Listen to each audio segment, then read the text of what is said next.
मंथन पॉडकास्ट के इस सीरीज़ में अभी जो मेहमान हमारे साथ में हमारे उनकी गरिमामयी उपस्थिति आज हमारे बीच में है। आप आदरणीय लेफ्टिनेंट जनरल राजीव चौधरी जी हैं। पूर्व में आप डीजी बीआरओ रहे और सेना में विभिन्न दायित्वों का आपने निर्वहन किया। सर, सबसे पहले बहुमूल्य समय के लिए आपको बहुत बहुत धन्यवाद, आपने अपना समय निकाल के दिया। आज इस मंथन के बारे में आपको पूर्व में भी पता है समाज जागरण मंच कैसे कार्य कर रहा है।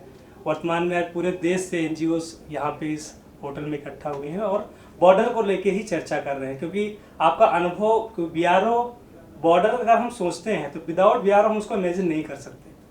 तो आज इस कार्यक्रम को लेके जो अलग अलग फील्ड के एनजीओ हैं, आप कैसे देख रहे हैं इसको, आपको कैसा लग रहा है?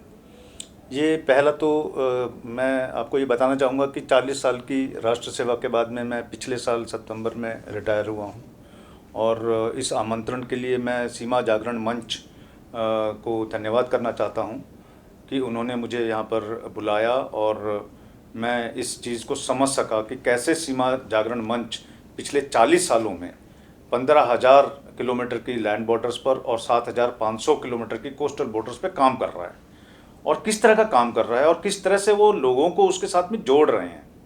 पर इसमें एक बहुत समन्वय की ज़रूरत है, जिसमें सरकार, सेंट्रल गवर्नमेंट, स्टेट गवर्नमेंट्स और एनजीओज़ अगर हाथ मिला लें तो इसमें जो काम हो रहा है उसको हम बहुत सुनिश्चित तरीके से संपूर्ण कर सकते हैं।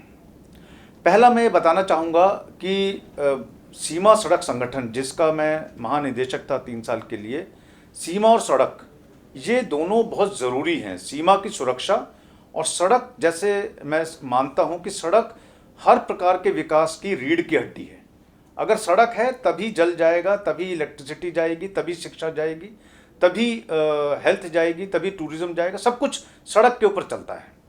तो पिछले 10 सालों में मैं आपको ये आपके संज्ञान में लाना चाहता हूँ कि सरकार ने तकरीबन 80,000 करोड़ की परियोजनाओं का सबको संपूर्ण करवाया बीआरओ के द्वारा और उसमें 3 साल में ही, पिछले 3 साल में जो बहुत आश्चर्यजनक वृद्धि हुई है इसकी गति में, उसमें हमने 38,000 करोड़ के प्रोजेक्ट्स का संरचना की, जिसको माननीय रक्षा मंत्री महोदय श्री राजनाथ सिंह जी ने राष्ट्र को समर्पण किया। 330 परियोजनाओं को, जिसमें 74 सड़कें थी, जिसमें 245 पुल थे और 2 सुरंगें थी, 2 एयरफील्ड थे और 7 अन्य प्रकार के प्रोजेक्ट थे। तो ये बहुत बड़ी बात है कि सरकार ने इस चीज़ को अपने ज्ञान में लिया कि सीमाओं को सशक्त करना, जो आधार है विकास का, उस पे हम ध्यान दें। पहले नहीं दिया जाता था।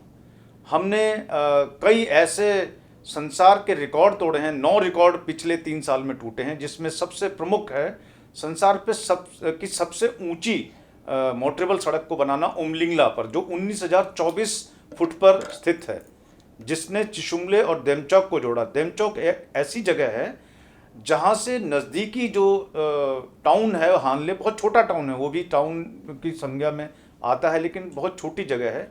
उस तक पहुँचने के लिए किसी मेडिकल इमरजेंसी या अपने रिश्तेदारों को मिलने के लिए उसको, उन लोगों को 3.5 दिन लगते थे घोड़े पर बैठकर।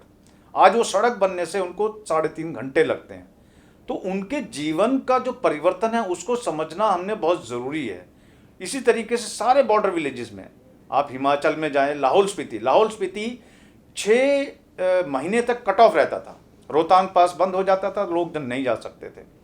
उस पर जब अटल टनल बनी, जो संसार की 10,000 फुट के ऊपर सबसे लंबी टनल है, 9.02 किलोमीटर की है, उसके बनने से वहाँ पर 662% की टूरिज्म में वृद्धि हुई पिछले 2 सालों में। तो आप समझ सकते हैं। और वो आज पूरे साल लाहौल स्पीति जुड़ी हुई है। हम आगे बनाने वाले हैं कहाँ पर, लाहौल स्पीति के गांवों को जंस्कार से जोड़ना। जंस्कार जो है लद्दाख में आता है और लाहौल स्पीति हिमाचल में आता है। वहाँ पर एक दर्रा है शिंकुला, वो 16,700 फुट पर है। उस पर संसार की सबसे ऊंची टनल बनने जा रही है, बीआरओ बनाएगा उसको, जो 15,885 फुट पर होगी। और जो 137 गांव जो लाहौल स्पीति के हैं, उनको 32 गांव जो जंस्कार में हैं उनको जोड़ेगी। तो आप समझ सकते हैं कि जितनी सेंट्रल गवर्नमेंट की स्कीम्स हैं जो पहुंच नहीं पाती थी, क्योंकि कम्युनिकेशन नहीं था, सड़क नहीं होगी तो कम्युनिकेशन टावर्स नहीं थे, कुछ नहीं पता था उनको कि किस तरह से हमारा जो राष्ट्र है किस तरह से चल रहा है। उनको स्टेट गवर्नमेंट की स्कीम्स को सब कुछ पहुंचा पा रही है।